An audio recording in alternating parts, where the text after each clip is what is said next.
स्वागत है आप सभी को हमारे YouTube चैनल केमिकल एकेडमी में। मैं रविश कुमार आज मैं फिर से एक नया लेक्चर लेकर आया हूँ आप सभी के लिए। जैसे कि हम लोग लास्ट वीडियो में देखे थे कि ठोस पदार्थ के जनरल प्रॉपर्टीज देखे थे, ठोस पदार्थ के सामान्य गुण देखे थे, जिसमें हम लोग 9 पॉइंट को हम लोग क्या किए थे, पूरे देखे थे। लेकिन उसमें से 4 पॉइंट ऐसे थे जिसको हम लोग पूरे डिटेल्स में जाने थे कि जैसे कि पहला पॉइंट था कि ठोस पदार्थ के आकृति और आयतन क्या होता है, निश्चित होता है, डेफिनिट होता है। ठीक है, तो हम लोग इसका पूरा डिटेल से देख लेते हैं कि ठोस पदार्थ की आकृति और आयतन आखिर वो निश्चित क्यों होते हैं। उसके बाद हम लोग इसमें द्रव्यनांक और क्वथनांक देखे थे। उसके बाद हम लोग इसमें क्या देखे थे, ठोस पदार्थ क्या होते हैं, कठोर होते हैं और रिजिड होते हैं, दृढ़ होता है। ओके, तो इसमें हम लोग 4 पॉइंट तो डिस्कस कर लिए थे, लेकिन इसमें से मैं छूट भी गए। जैसे 5 पॉइंट हम लोग छोड़ दिए थे, बोले थे मैंने बताया था आप लोगों को कि इसको जितने भी टॉपिक पॉइंट छूटे हैं वो सारे पॉइंट को हम लोग नेक्स्ट लेक्चर में डिस्कस करेंगे। ठीक है, सो मैं आज ये 5 पॉइंट छूटे थे वो पॉइंट हम लोग आज डिस्कस करने वाला है इस लेक्चर में। ठीक है, तो आज का हमारा यही टॉपिक है कि ठोस पदार्थ के सामान्य गुण। 4 को तो हम लोग डिस्कस कर लेते हैं, वो भी पूरे डिटेल्स में। अगर आप लोग ये वीडियो नहीं देख रहे हैं तो प्लीज आप लोग डिस्क्रिप्शन बॉक्स में जाइए, आपको यहाँ से लिंक मिल जाएगा। आप यहाँ पर क्लिक कीजिए, क्लिक करने के बाद आपको जो मिलने वाला है वो बहुत ही खतरनाक चीज मिलने वाला है। तो आप लोग प्लीज वीडियो को शुरू से अंत तक देखिए, ये वाला वीडियो को, और पिछले वाले जो लास्ट वीडियो थे आप लोग उसको भी इस वीडियो देखने के बाद इस वीडियो को देख लीजिएगा। ओके, तो आज का हम लोग अपना टॉपिक को स्टार्ट करते हैं। तो जैसे कि हम लोग अपने नेक्स्ट वीडियो में देख लिए थे, 4 पॉइंट को डिस्कस किए थे, जो हमारा 5 पॉइंट बच गए थे वही हमारा 5 पॉइंट है। इसको हम लोग पूरे डिटेल्स में देखेंगे। ठीक है, सबसे पहले हम इसको जानेंगे कि संपीड्यता क्या होता है। जैसे हम लोग चर्चा कर लिए थे, जैसे हम लोग इंग्लिश में बोलेंगे कंप्रेसिबिलिटी। ओके, उसके बाद हम लोग देखेंगे फ्लो क्या होता है, यानी कि कोई भी ठोस पदार्थ कैसे बहाव होता है या कैसे फ्लो करता है। ठीक है, उस पर भी हम लोग चर्चा करने वाले हैं आज के इस लेक्चर में। उसके बाद देखेंगे प्रसार या संकुचन, जिसे हम इंग्लिश में बोलेंगे expansion and construction. Okay students, तो अब हमारा नेक्स्ट हो गया 8वां पॉइंट हो गया ऊर्ध्वपातन, जिसे हम लोग इंग्लिश में बोलेंगे सब्लिमेशन। ठीक है, उसके बाद जो 9 पॉइंट हो गया आप लोग का विसरण, डिफ्यूज करना, डिफ्यूजन। तो ये सारे बातों को हम लोग डिटेल से देखते हैं। आप लोग अपने कॉपी में आज का जो पॉइंट होगा, सबसे फर्स्ट पॉइंट होगा वो होगा संपीड्यता, कंप्रेसिबिलिटी। आप लोग अपने कॉपी में हेडिंग दीजिए। ओके, तो हम लोग शुरू करते हैं संपीड्यता क्या होता है। ओके,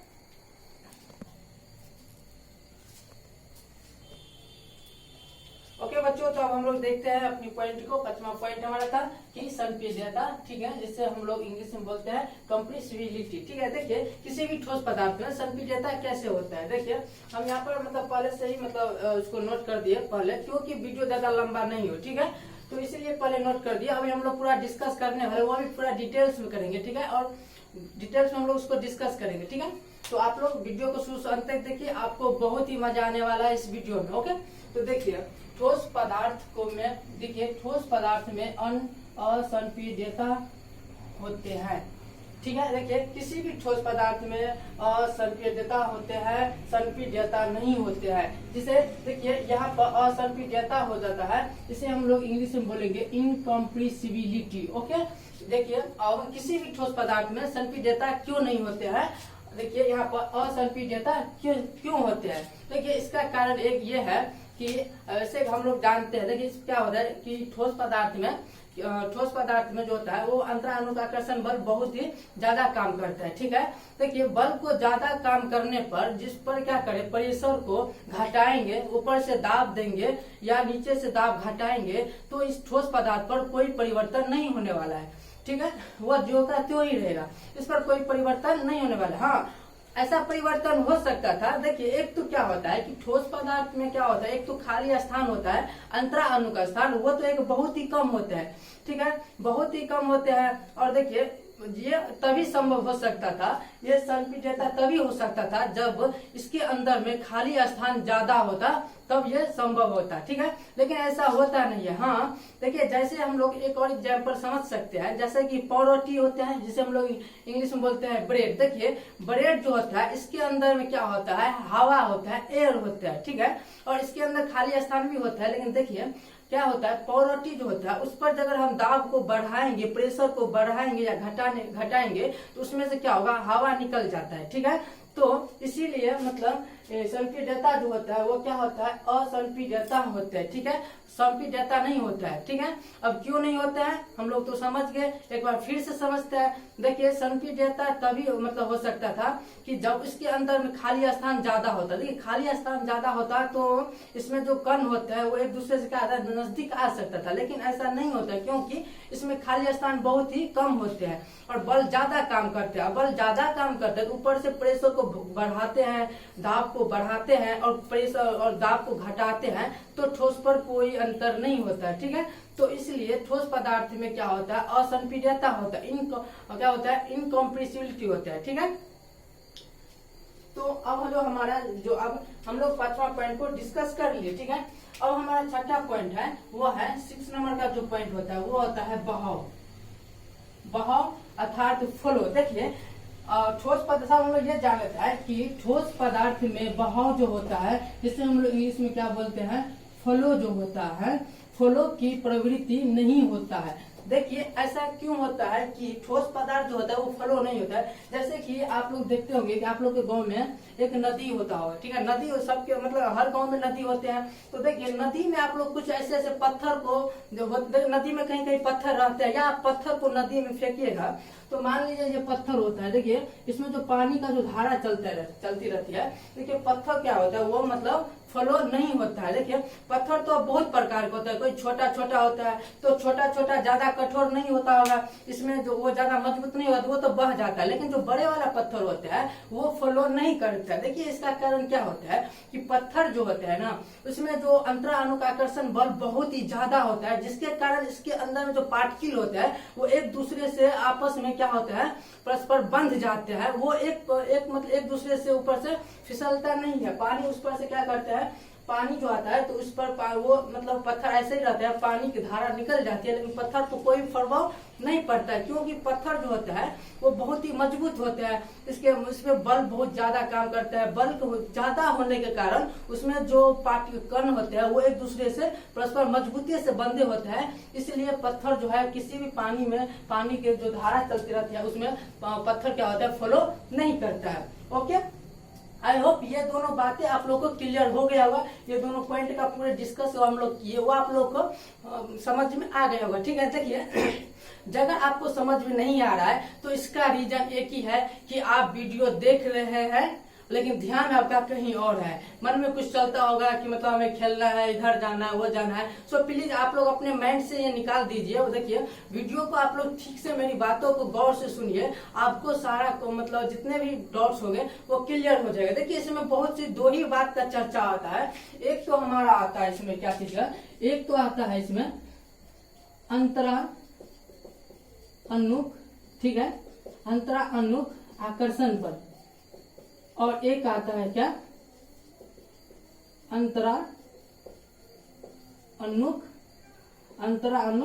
स्थान, ठीक है, जिसे हम लोग इंग्लिश में बोलते हैं इंटरमोलिकुलर फोर्स ऑफ अट्रैक्शन, और एक क्या होता है इंटरमोलिकुलर स्पेस। देखिए यही दोनों बात है जिस पर पूरा ठोस पदार्थ का इतना सारे गुण हमें लोग को मिल रहा है कि देखिए किसी में बल ज्यादा होते हैं तो मतलब वो नहीं होता है, जिसमें स्थान कम होता है तो वो नहीं होता है। मतलब अब देख रहे हैं कि फ्लो नहीं होता है क्योंकि अंतरानुक आकर्षण बल बहुत ही ज्यादा होता है, जिसके कारण उसके जो कण होते हैं, पार्टिकल होते हैं, वो आपस में बहुत ही मजबूती से बंधे होते रहते हैं, ठीक है। और हम लोग देखे संपीड्यता, उसमें क्या होता है, खाली स्थान कम होता है जिसके कारण पार्टिकल ज्यादा नजदीक तो आ नहीं सकता, ठीक है।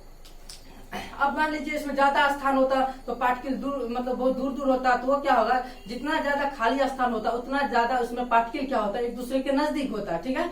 तो अब इसमें मतलब होता नहीं, स्थान ज्यादा होते नहीं है, तो इसमें जो पार्टिकल होता है वो आपस में मतलब जुटे, इसके कण के बीच में जो फोर्स काम करता है इंटरमोलिकुलर अट्रैक्शन फोर्स, वो बहुत ही ज्यादा होता है। वो क्या करता है, उसको जहीं पर पार्टिकल मिलता है वहीं पर उसको जो है आपस में कंबाइन कर लेता है, बन जाता है, और आपस में आप पूरे पार्टिकल आपस में आकर संयोग कर लेते हैं, जिसके कारण ठोस पदार्थ होता है वो बहुत ही मजबूत होता है। तो देखिए यही दोनों बात जो होता है कॉमन सी बात है। इसी दोनों बातों पर हम लोग पूरे डिस्कस पूरे लेक्चर को करते आ रहे हैं, ठीक है। और यही दोनों बात है जो आपका द्रव अवस्था, उसके बाद आपका गैसीय अवस्था में यही दोनों बातों पर चर्चा किया जाएगा। तो आई होप आप लोग को ये जो दो पॉइंट हम लोग अभी डिस्कस किए वो आप लोग को समझ में आ गया होगा। और जो हमारा तीसरा जो पॉइंट था वो क्या था, तीसरा पॉइंट हमारा था प्रसार या संकुचन। ओके, जिसे हम लोग इंग्लिश में एक्सपेंशन एंड और कंट्रक्शन, तो वो हम लोग इस नेक्स्ट में देखते हैं। ओके, तो ओके बच्चों, तो हम लोग ये देखेंगे कि किसी भी ठोस पदार्थ में प्रसार या संकुचन कैसे होता है। देखिए ये क्या है, तो सबसे पहले हम लोग जिसे हम इंग्लिश में क्या बोलते हैं, एक्सपेंशन और कंट्रक्शन। इतना बात आप लोगों को समझ में आ गया होगा कि प्रसार या संकुचन को इंग्लिश में हम लोग एक्सपेंशन बोलते हैं, एक्सपेंशन हुआ तो संकुचन जिसे हम लोग इंग्लिश में कंट्रक्शन बोलते हैं। ठीक है, तो अब हम लोग अपने टॉपिक के आगे बढ़ते हैं। देखिए ठोस पदार्थ को गर्म या ठंडा करने पर, ध्यान दीजिए आप लोग, ठोस पदार्थ को गर्म या ठंडा करने पर इनका क्रमशः प्रसार या संकुचन बहुत ही कम होते हैं। अब ये बात आप यहाँ पर ये सवाल हो रहा है कि देखिए किसी भी ठोस पदार्थ को गर्म या ठंडा करने पर इनका क्रमशः जो प्रसार होता है या संकुचन होता है बहुत ही कम होता है। देखिए जैसे ही हम लोग किसी भी पदार्थ को क्या करेंगे, हीट करेंगे, ठीक है, इसमें हम लोग उष्मा की प्रवाह में उसको रखेंगे तो क्या होता है, उसमें जो कण होते हैं वो उसका जो गतिज ऊर्जा होता है वो बढ़ जाते हैं, बहुत ही हाई हो जाते हैं। ठीक है, लेकिन देखिए इसमें और एक कार्य होता है, इसमें जो कण होते हैं उसके कणों के बीच में जो न्यून स्थान होता है उसको आपस में क्या होता है, कंपन होने लगता है, कंपन की तीव्रता क्या होता है, बढ़ जाते हैं। ठीक है, कोई भी कण जो होता है वो इधर इधर मतलब पूरे कंपन करने लगती है। ठीक है, और इसके मतलब देखो इसका जो कण होता है इसका जो उसको जो कणों की ऊर्जा जो बढ़ती है वो इतना भी नहीं बढ़ता है कि कण क्या करे कि अपने मूल स्थान को, यानी कि वो एक स्थान से दूसरे स्थान को छोड़ करके वो बाहर निकल जाए। ठीक है, इसका यही कारण होता है कि प्रसार जो होता है ठोस पदार्थ में वो क्या होता है, बहुत ही कम होता है।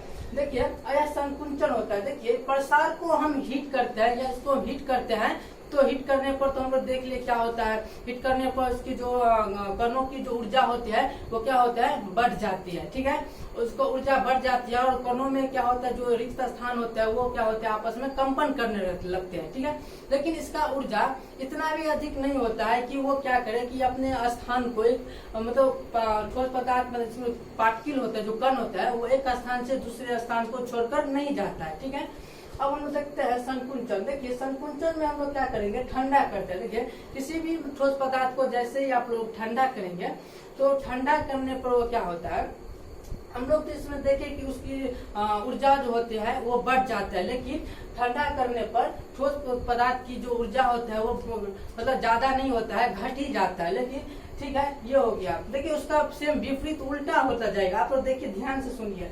उसके बाद क्या होता है, जैसे ही ठोस पदार्थ को हम लोग एक तो देख लिए ठंडा किए तो उसकी जो गति ऊर्जा होते हैं तो ऊर्जा मतलब क्या होता है, कम हो जाते हैं। और इसमें जो कंपन होने लगता था, कणों जो होता है आपस में चारों ओर शीघ्र क्या होता है, कंपन होने लगती है। कंपन की जो तीव्रता क्या होता था, बढ़ता था किसमें, तो प्रसार में। लेकिन संकुचन में जैसे ही पदार्थ को हम लोग ठंडा करते हैं तो उसमें जो उसका तीव्रता होता है वो क्या होता है, कंपन करना बहुत ही कम हो जाता है। ओके, क्या होता है, कम हो जाता है। ठीक है, लेकिन उसमें भी क्या होता है, कण जो होता है वो एक स्थान से दूसरे स्थान को छोड़कर नहीं जाता है। ठीक है, तो इसीलिए क्या होता है, किसी भी ठोस पदार्थ में संकुचन भी बहुत ही कम होता है। अब हमारा जो नेक्स्ट पॉइंट था वो था 8 नंबर का, तो 7 हो गया। लेकिन आज के इसको पॉइंट के हिसाब से हम लोग तीसरा हो गया, लेकिन पूरे टोटल पॉइंट हम लोग मिलाएंगे इसका ठोस पदार्थ के सामान्य गुण, उसमें ये 7वां पॉइंट था। ठीक है, ठीक है, वो 7वां था और हम लोग आज अब डिस्कस करने वाले हैं 8वां पॉइंट की। ठीक है, 8वां पॉइंट था हमारा क्या कि ऊर्ध्वपातन। ठीक है, सब्लिमेशन क्या होता है। देखिए सब्लिमेशन होता क्या, जैसे ही हम लोग किसी भी ठोस पदार्थ को जैसे ही हम लोग हीट करते हैं तो हीट करने के बाद वो क्या होगा, द्रव में बदल जाता है। क्या चीज में बदलेगा, द्रव में बदल जाता है। लेकिन जो द्रव जो बन के निकला उसी द्रव को जगह उसकी जो उष्मा होता है, उस जगह हीट होता है, उस उष्मा हीट को हम लोग जैसे ही बढ़ा देंगे तो द्रव क्या होगा, वो वाष्पन बन के निकल जाता है। तो इतने बात हम लोग समझ में आ गया। क्या समझे, फिर से आप लोग देखिए, ध्यान से सुनिए। देखिए किसी भी ठोस पदार्थ को जैसे ही हम उसको गर्म करते हैं, हीट करते हैं, तो हीट करने के बाद वो द्रव बन जाता है।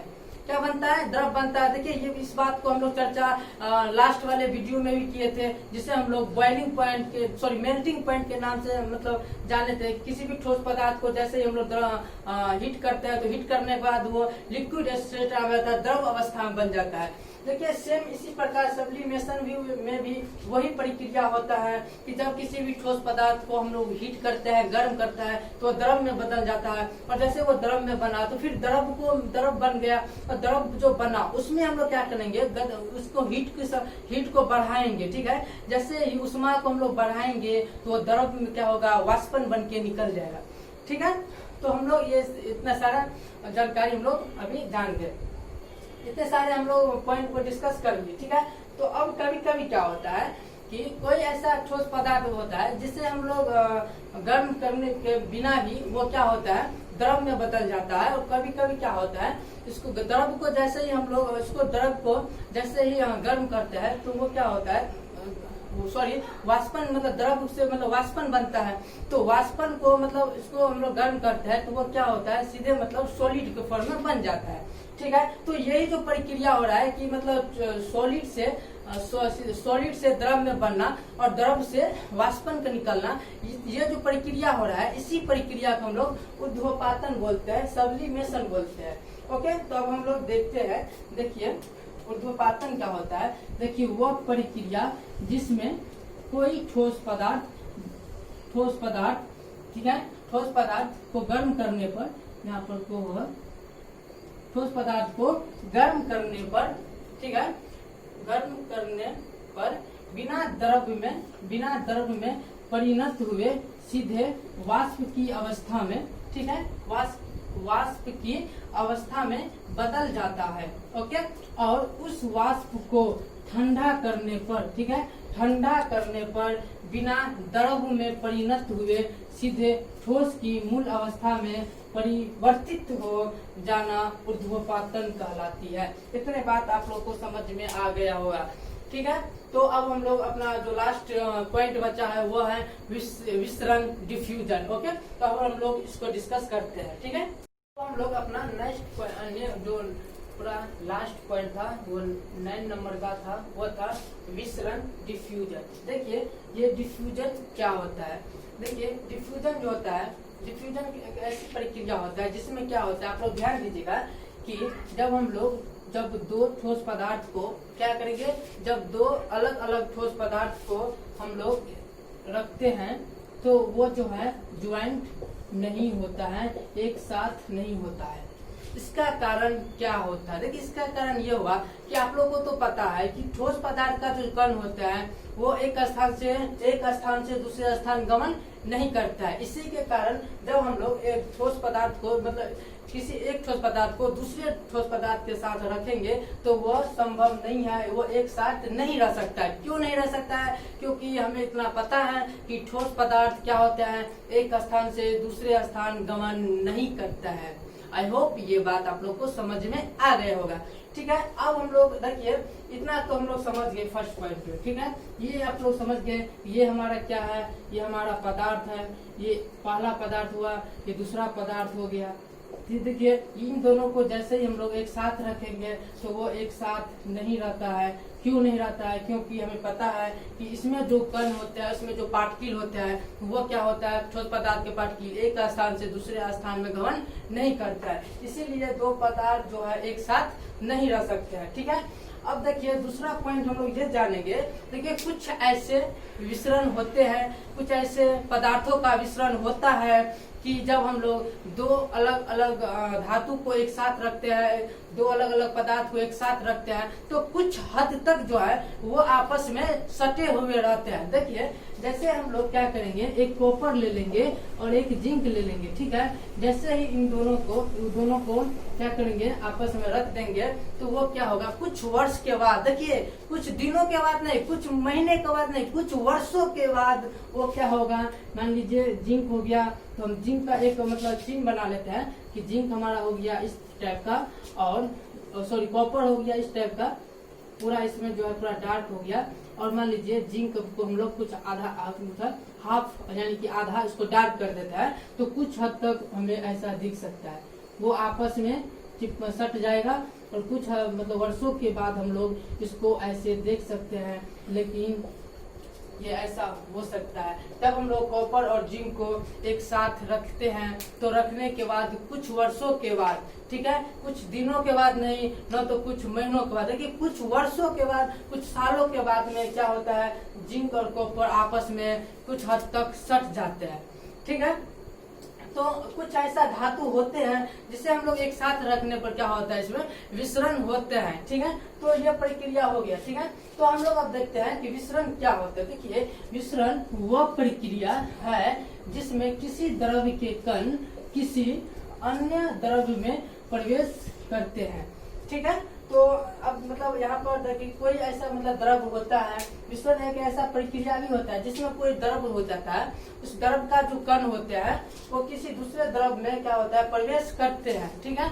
तो ये सारे बात हम लोग जान गए डिफ्यूजन। हम यहाँ पर ठोस पदार्थ करके आपको बताया कि ठोस पदार्थ में ऐसा विसरण नहीं होता है, देखिए ऐसा विसरण नहीं होता है, लेकिन यहाँ पर तो विसरण का प्रक्रिया होता है, लेकिन बस कुछ ही टाइम, कुछ ही समय के लिए होगा। वो भी होता है तो बहुत वर्षों के बाद होता है, लेकिन कुछ ही वर्षों तक रहेगा, हमेशा के लिए नहीं रहता है। ओके, तो इस सारे बातों को हम लोग पूरे डिटेल्स में भी जान गए कि डिफ्यूजन विसरण क्या होता है। और देखिए कोई ऐसा द्रव्य होता है, कोई ऐसा द्रव्य होता है जिसको हम लोग द्रव्य को एक साथ रखेंगे, वो आपस में मिश्रण हो जाता है, वो मिक्स हो जाता है, ठीक है। उसमें जो देखिए द्रव्य में क्या होता है, कण होते हैं, आपको पता है पानी में भी कण होते हैं, तो कोई दूसरा द्रव्य ले ले उसमें भी कण होते हैं, ठीक है। उन दोनों को कण मतलब द्रव्य को मिलाएंगे तो दोनों कण में जो द्रव्य में जो कण होते हैं वो कण क्या होगा, आपस में जुट जाएगा। ओके, तो यही विसरण जो है यहाँ पर बताया गया है कि विसरण वो प्रक्रिया है जिसमें किसी द्रव्य के कण, देखिए मान लीजिए ये हमारा एक कण हो गया, उसके बाद किसी अन्य कण में अन्य द्रव्यों में प्रवेश करते हैं। मान लीजिए ये द्रव हो गया, ठीक है, ये एक पहला द्रव हो गया, ये दूसरा द्रव हो गया, तो वो क्या करेगा, एक दूसरे में वो क्या करेगा, प्रवेश करता है और कण क्या होता है, एक दूसरे में जुट जाता है, ठीक है। तो हम लोग विसरण में डिफ्यूजन में ये प्रक्रिया देख ली, ठीक है। तो आई होप ये बात आप लोगों को समझ में आ गया होगा। अब हमारा नेक्स्ट टॉपिक जो होगा वो होगा यहाँ पर हम लोग सॉलिड अवस्था देखे थे, अब हम लोग द्रव्य की अवस्था देखेंगे। ये सारे बात हम लोग नेक्स्ट लेक्चर में हम लोग देखेंगे, ठीक है। आई होप आप लोग को ये सारे डिटेल्स में जो हम लोग बात की अभी वो आप लोग को समझ में आ गया होगा, ठीक है। फिर भी आप लोग को कोई डाउट्स हो तो प्लीज आप लोग कमेंट्स बॉक्स में बताइए। देखिए आप लोग कमेंट्स बॉक्स में कोई भी क्वेश्चन कीजिएगा, हम आपको जवाब जरूर देंगे। तो आज के इस लेक्चर में इतना ही। Thank you for watching video.